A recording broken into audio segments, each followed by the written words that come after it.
In a quaint, forgotten corner of the town of Lerwin, young Elara stumbled upon an old, dust-covered shop with a sign that simply read, "Relics of Time." Intrigued, she wandered in, her eyes scanning the countless trinkets and artifacts crammed into every nook and cranny.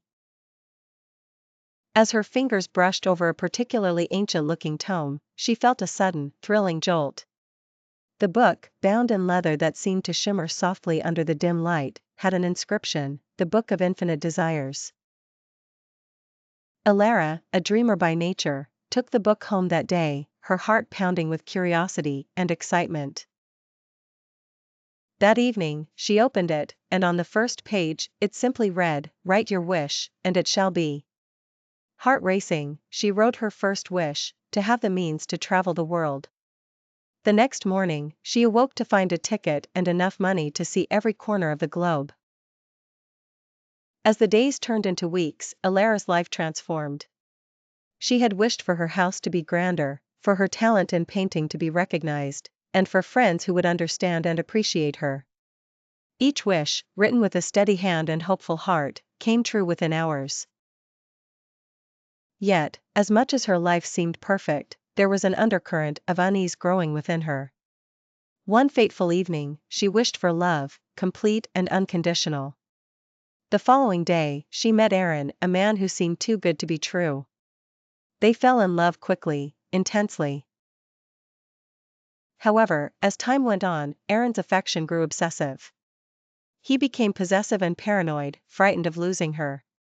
Elara realized that every wish she made had a catch, an unintended consequence that shadowed her happiness. Determined to fix her mistakes, Elara tried to wish for solutions, but each one only compounded her problems. Her house, now a mansion, felt like a prison. Her acclaimed art suffocated her creativity. Friends turned out to be envious or dependent.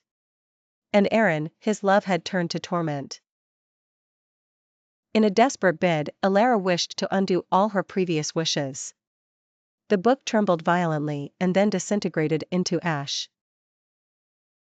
As the smoke cleared, Elara found herself back in her small, humble home. Her travels were now a memory, her art unrecognized, her house modest, and Aaron just a name on the wind.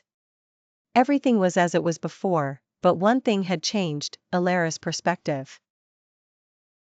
She had learned the hard way that some dreams, no matter how fervently wished for, come at too high a price. Elara placed the ashes of the book in a small, clear jar, a reminder of the lessons learned.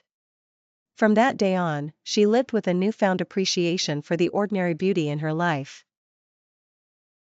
She learned to cherish moments as they came, without the interference of magical intervention. And thus, in losing her infinite desires, Elara found true contentment.